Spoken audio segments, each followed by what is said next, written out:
Welcome to Industry Ignited, where we spotlight bold leaders and breakthrough innovations shaping the future of industry and healthcare. I'm your host, Dr. Leanne Aguilar, and today I'm joined by Jordan Pollack, CEO and co-founder of SubQ Bionics. Jordan is a biomedical engineer, medical device entrepreneur, and femtech innovator developing bionic solutions to treat lymphedema, an often overlooked condition impacting millions of cancer survivors worldwide. Jordan, welcome to Industry Ignited. Thank you, Leanne. It's a pleasure to be here. Well, let's dive in. I know you began your career as a biomedical engineer at Boston Scientific. What first drew you to medical devices, and when did you realize innovation was your calling? That's a really good question to start off my history. When I was studying my degrees, I got a bachelor's and master's in biomedical engineering from the University of Michigan. I thought I probably wanted to be a doctor, actually. And about halfway through my education, I understood that I did not want to be in school for that long, and that I actually wanted to be the one more quote unquote behind the scenes that actually is developing the technologies that make doctors successful. And so rather than getting my MD, I got a master's instead in engineering, and then started to really dive deeper into what it means to be an innovator in the medical device space. All right. So you just realized, I guess, because you didn't want to be in school for one reason, but you decided that you wanted to be the support for doctors in medicine and innovating. I've also been a bit of a nerd and always had a enjoyment of science and engineering, and medicine, of course, being that. But I like to talk about the way things work and the way we can, for example, in our case, move fluid from one place to another, how planes fly, how cars work. I've always been fascinated with that. And so I wanted to apply that hobby and that interest more towards the medical space than, say, another industry like automotive or aerospace. Okay. And also like solving big problems that impact a lot of people rather than just treating people individually is what I'm understanding as well. So you made a bold move early on, moving from or internationally, and eventually founding your first startup. How did that experience shape you as a leader and entrepreneur? Moving across the world is certainly a difficult endeavor and not for the faint of heart. I found that the biggest thing that you get from that is resilience, which is also one of the most important attributes that you need to be a successful entrepreneur, which is resilience, because there's a lot of ups and downs in everything you do. Moving to a new country means learning a new language, learning new bureaucracy, learning how the system works, and it's even harder in another language. And so you eventually develop this kind of resilience and this ability to just roll with the punches, understand that everything happens the way it's supposed to happen. And it may not go your way today, but just keep going because eventually it will. And so I think that taking that experience is part of the reason it drives a successful entrepreneur is that exact same resilience and rolling with the punches. You got a rejection from an investor. All right, not the end of the world. We'll keep on going because that opens another door tomorrow. Right. So you not only moved, though, you founded a company internationally. Right. So what led you to make that decision? I always knew that I wanted to start companies, and I could have done that in the US, but moving to Israel is an interesting place because I moved for personal reasons. As a byproduct of being in Israel, which is Startup Nation, I had the opportunity to start a company here. And I actually do believe that starting a company in Israel, it's hard no matter where you start a company. It's slightly easier in Israel because the ecosystem and the network here is designed to support startups, from the Israel Innovation Authority, which we also got a matching grant from on our pre-seed raise, to the investors who are here, to the breadth of innovation. And everyone's heard of successful companies that have come out of Israel, whether it's in tech or medical devices. And that's also because of the spirit of community and I would say brotherly support, also brotherly sisterly support that you get here. Everyone wants to help, and they're not just doing it for a dollar. They're actually doing it to together build up the country. And so when you start a company here, you're actually considered a big cog, a very important cog in the machine of Israel. Okay. And so did you already plan on starting a company when you decided to move before? I mean, did you know that there was that, welcoming ecosystem for businesses when you moved? there? Or is that something Yeah, discovered after? no, I knew about it, but of course the timing as to when and how I started companies is always more luck than planning. And there was a specific moment in which I finally had the opportunity to start my own company. And that was actually during the COVID-19 pandemic. I was already here in Israel and I got laid off from my job. And at the time, Israel was paying unemployment benefits there was no end date. It basically said infinite payments. And I decided that, okay, well, if the government's going to help me stay afloat here, this is my opportunity to go and start a company. And that's where I started my first company, Mainway. Okay. And I know you worked that for a while and then at some point you shelved that. What lessons did you carry forward that directly influenced how you approached SubQ Bionics subsequently? Yeah, there are a few. I'll keep it short. The basic quote is if you don't win, you learn. There are I'd say two important lessons that I would take forward from that. The first is to solve big problems. Well, Mainway solved an unmet need. It was not a big problem, so it lacked a efficient product market fit, or really the perfect product market fit, I should say. So I thought about when I start the next company, it really has to be a big problem, one that also market forces would agree with. The second thing is, I think one of the biggest reasons that startups fail, besides product market fit, is trying to grow too fast too quickly. And, it's not about whether you save $500 here or there, you don't buy this, you don't buy that. It comes down to hiring. And it's really easy to hire and it's really difficult to fire. And so you should actually take the opposite approach and to hire slowly and fire quickly.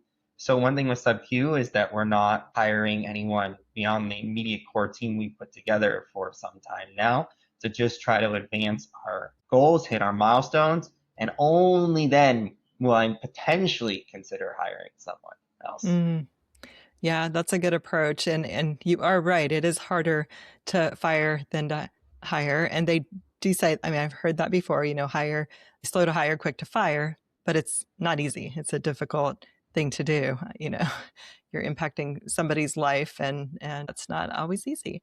Now, you mentioned focusing on solving unmet needs. Was there some moment that you realized that you'd rather focus on meeting the unmet needs rather than incremental improvements? Well, that came down to, Bainway while it was a big unmet need, it was, I don't know if we could even call it an incremental improvement. It certainly was an innovation, but it was a small unmet need, a niche market. And I wanted to make a big splash this time around. And so I think part of it is what the market has to say. Take your feedback from the market. We did a lot of customer discovery to understand that this is a serious and large unmet need. And incremental innovation is just saying, oh, we're going to add a feature to this oh, wow, it's a new device now. Oh, we're Right. actually going to go and change the way that people think about treating lymphedema. Yeah. Now, many people have never heard of lymphedema. It was a new concept for me. I hadn't heard of it before. Can you tell us more about what it is and why it's such a life-altering condition for cancer survivors? Of course.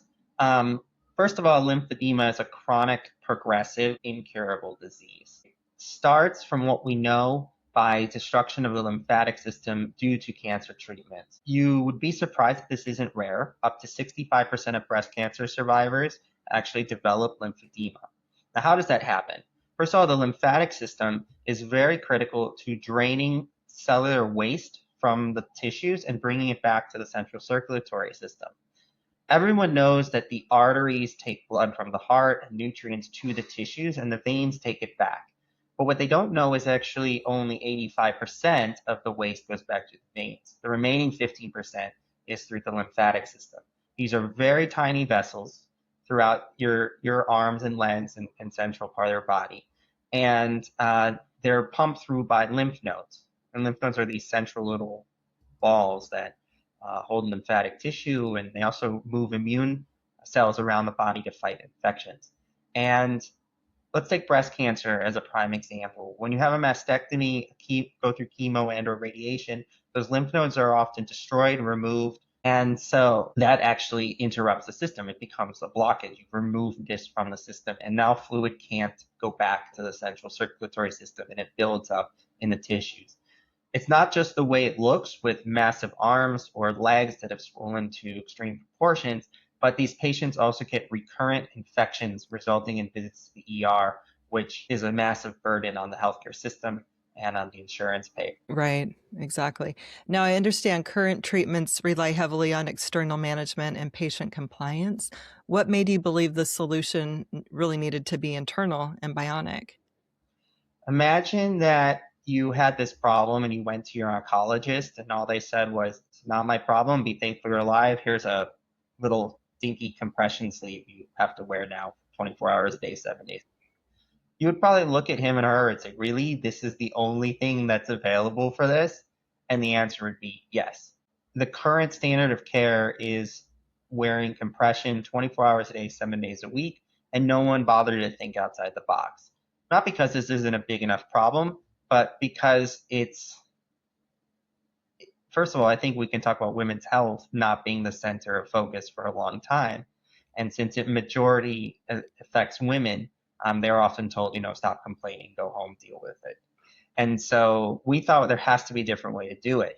Part of the reason that medicine fails us is when the patient is required to do something, they often don't. Because it's hard to remember to wear something every single day. Sometimes it's painful to wear a compression sleeve every single day. And you say, you know what, I'd rather have a swollen arm than wear this painful sleeve.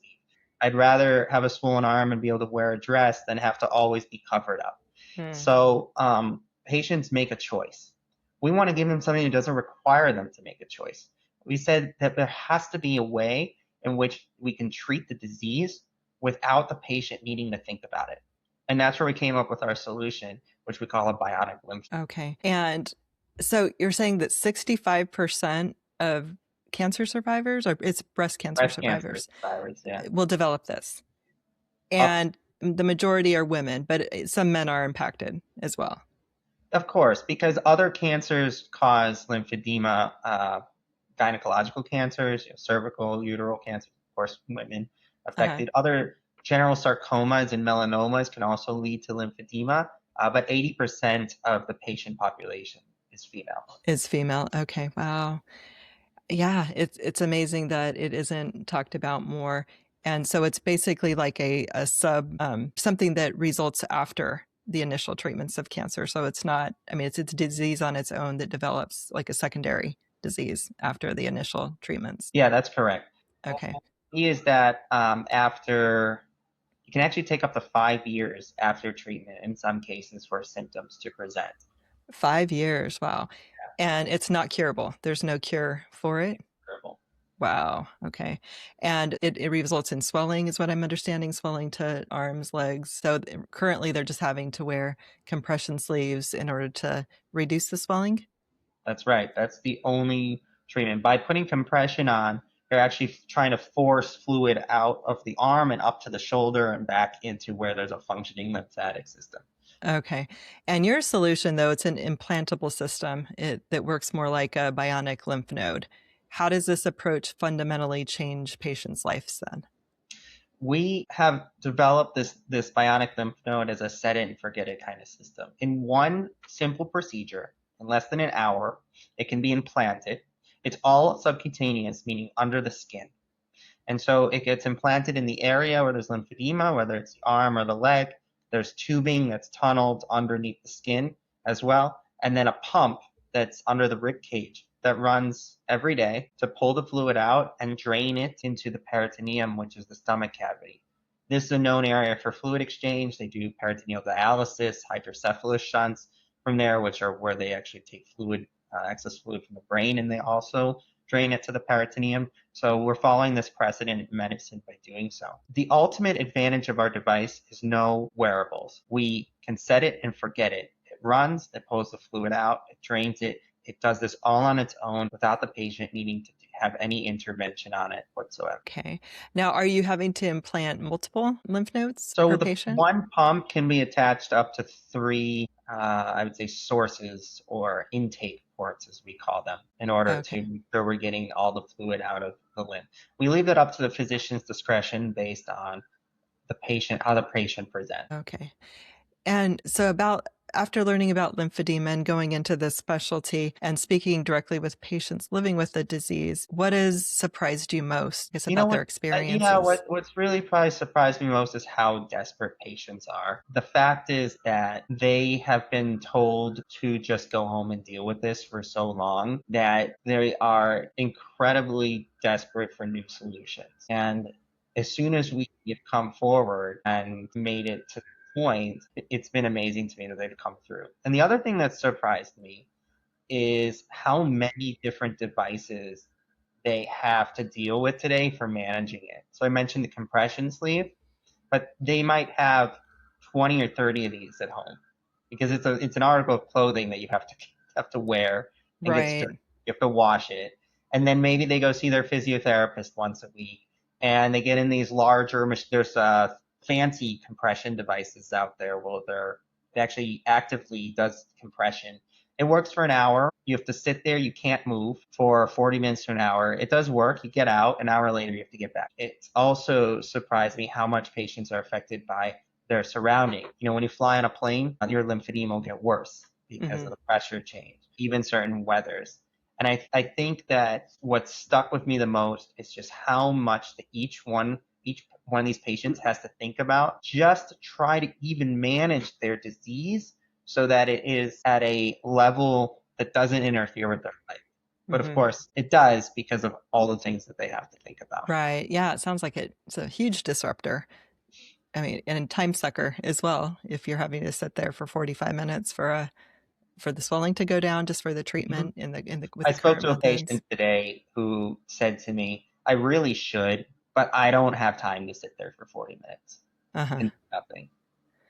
So Wow. they'd rather have a swollen arm or leg, in this patient's case, than sit there for 40 minutes and not move. Right. No, I get it. And is it just like once a day, or how often do they have to do that? If you really wanted it to work, it'd have to be 2 to 3 times a day every day. So that's 2 to 3 hours of your life every day Yeah. dealing with the condition. Wow. Now, you're building a class 3 implantable medical device, one of the most challenging paths in medtech. What keeps you moving forward despite the long regulatory road? So the mission drives me the most, that we see what these patients go through all the time. So I want to make sure that we give them a solution that reaches the end. If we don't, then we failed them. So that seeing what they go through every day drives me to reach our potential. Yeah. Right. No, that's a big mission and it impacts a lot of people. I get how motivating that is. I also add that team is also what keeps me motivated, from my CTO and co-founder to our project manager. The team and the amount of effort that they put in for the success of this project is just as motivating as the mission. Right, just the people that you're working with, and I guess their ability to innovate, their ability to contribute. And how did you go about finding the team that you're working with? That's a great question. My CTO and co-founder, I met Dave Knapp, who's VP of R&D at Boston Scientific, for 10 plus years. I knew him when I worked at BSC. But when we first started building this company, and I discovered the intellectual property, which we licensed from the Weizmann Institute, I gave him a call. I knew he hadn't been working. He'd already not been working at BSC for some time, and I asked him if he was willing to start a company with me. So he joined, and then we went on and made our first and only hire so far with our wonderful project manager.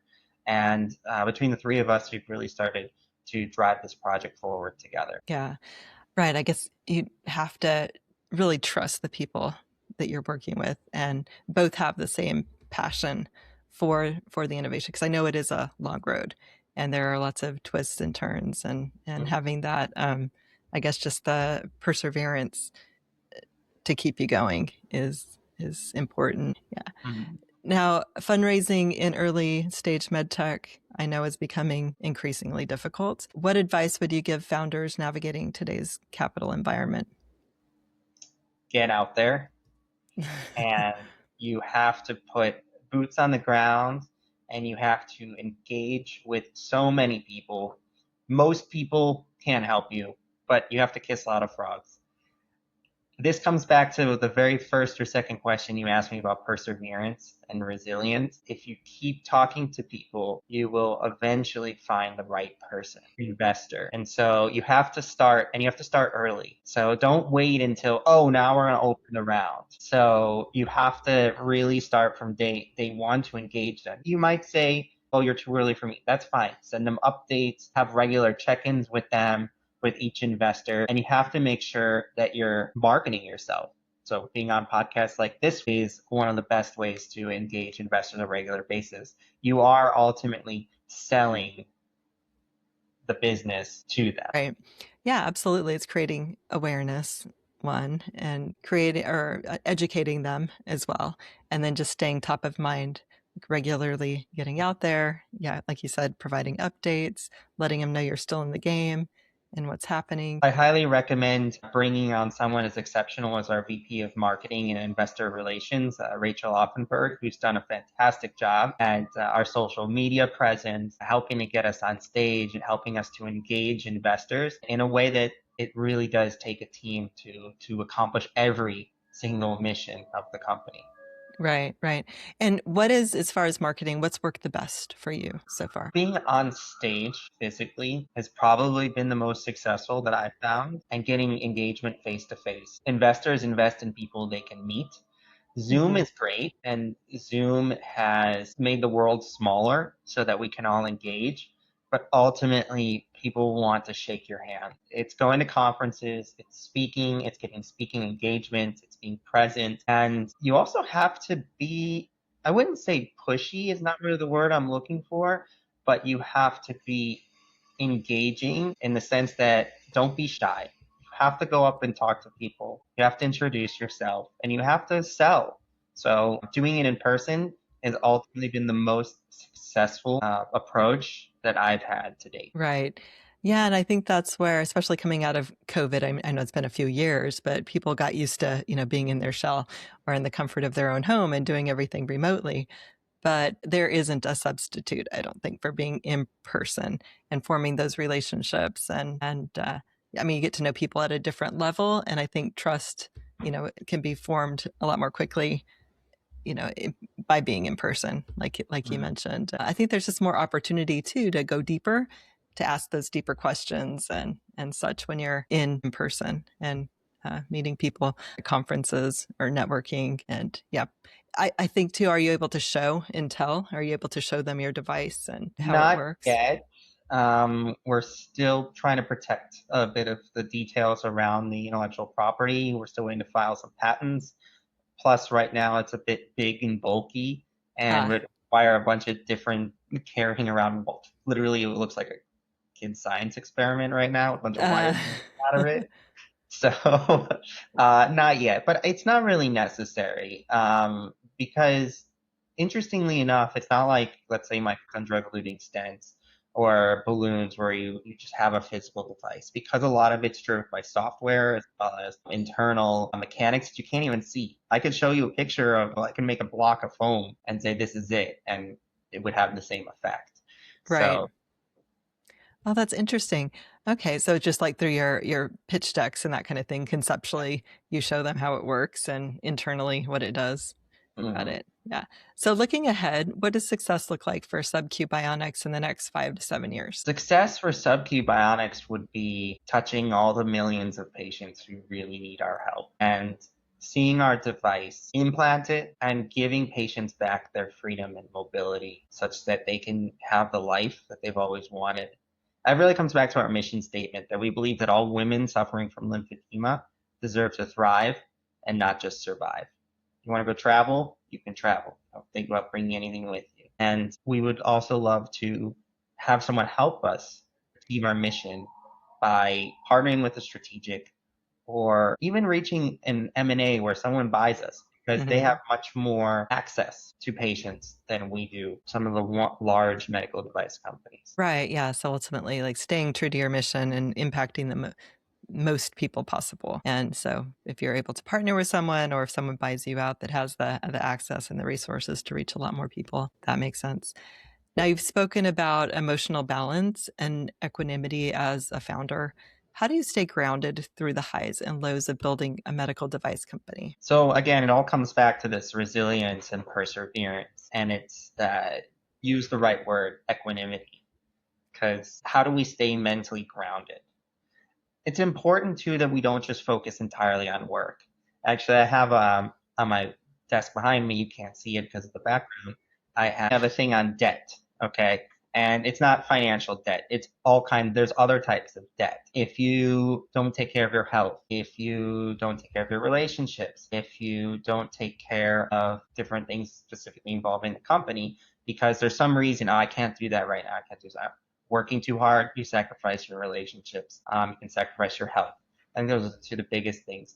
The way to really succeed and stay grounded is to make sure every facet of your life is well balanced. So I still enjoy time with my fiance. We're going to be married in May. I want to make sure to build that relationship and make that a central part of my life. My hobbies, playing guitar, playing tennis, being into the gym, staying active, are all critical to maintaining mental health, that equanimity, staying exactly where I need to be. And at times where things are really turbulent, I also have meditation. That's been a key helper for me in finding that center. Yeah, so just really being cognizant of balance in all of the important parts of life, and having focus is great, but if you let one part of your life just take over to the detriment of other parts, then ultimately everything is at risk and can crumble. And yeah, I like that concept of debt in that way. I haven't thought about it like that before. Usually when you think of debt, it's a financial concept, but right, if there's debts in other parts of your life that you need to address, paying those debts so I guess, can move forward powerfully is important. Very cool. Now, for engineers and innovators considering medtech entrepreneurship, what should they really understand before taking the leap? So I have two pieces of advice that I would give, especially if it's first time entrepreneur. The first is don't design a technology because you think it's cool. I see a lot of engineers who say, well, I've developed this really cool thing. I say, well, who's going to buy it?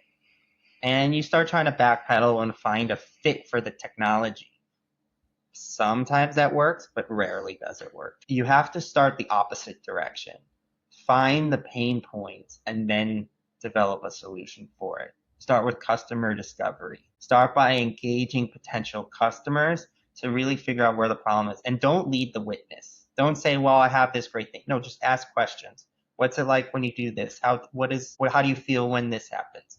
And that's a lot of what we did with lymphedema. That's just how we discovered how many different things patients have to deal with every day. Right. Yeah. So really understanding your audience and their pain, because that's the whole point. It's like if you're innovating and you're creating a solution, you've got to understand the problem that you're facing and making sure that it's a real problem, not something that's just that you think is there, but really getting it from the patients themselves. And yeah. And the second thing, if I may, is it's not as much of a risk to start a company as people think it is. Now, I hear all the time excuses like, well, I've got a family and I got to pay bills and I can't leave, my partner this way. Well, there are two things. One is if your partner has a good job, then hopefully he or she supports you to do this. If not, you have something else you need to figure out. Second, if you're successful in creating a demand for what you're doing, you'll raise money and you'll get paid a salary along the way. So you will make money to cover your bills. Even if the company doesn't succeed, you're not going broke. Right.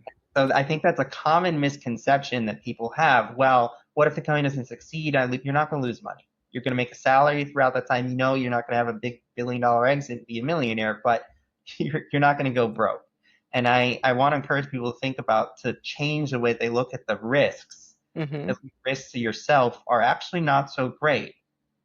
And so it's a good thing to think about. Well, as long as I have the ability to pay my bills, I should be able to drive my innovation forward. Right. Yeah, that is a good piece of advice, something to think about, that it's not as risky as you think it might be. And so if you can keep yourself afloat and yourself fed, then you can keep moving forward, right? Exactly. Now, if there's one leadership lesson this journey has reinforced for you, what would that be? The team. I can't take credit for that quote. That was 𝐉𝐨𝐫𝐝𝐿. I'm a Michigan guy, so fantastic coach back in the 60s and 70s, but it should revolve around the team. I'm not that important. It comes down to the team feeling like they're a big part of this driver and a big part of the mission. Listen to the team, listen to their opinions, always be considering your team's needs, and you'll find that a lot more will get. Great advice. And how do you stay connected to your team? Are you working virtually, or do you have an office? Do you come together, or how do you work? Both. So we have an office here in Tel Aviv where our project manager also sits. So we're physically here. My CTO is in Minnesota, so we do a cross-continental type of hybrid, but we have regular Zoom meetings. He comes to Israel once a quarter, and it's very possible in today's age, especially since we've outsourced the heavy lifting of the work to a design firm, especially here in Israel. We're able to manage that hybrid work in a very effective way. And that comes down to the leadership of trusting your team, even if you're not physically seeing them. Right. So as long as you're all aligned towards that mission and all driven towards the same goal, then keeping in, no matter where you're located, keeping close is possible. And yeah, there are more tools than ever these days to do that, which is exciting. You can work with people across the world and still be productive and innovative. Yeah. Well, Jordan, thank you for sharing your journey and the work you're doing in bringing dignity, mobility, and freedom back to cancer survivors. For listeners who want to learn more about SubQ Bionics or follow your work, where's the best place to connect with you? Well, you can find me on LinkedIn and search for me, Jordan Pollock, or SubQ Bionics. You can also visit us at our website, subqbionics.com, to see all of our news and regular happenings. Great. Thank you. And to our audience, if you found today's conversation inspiring, be sure to subscribe, share, and tune into the next episode. Until next time, stay bold, stay curious, and keep igniting industry.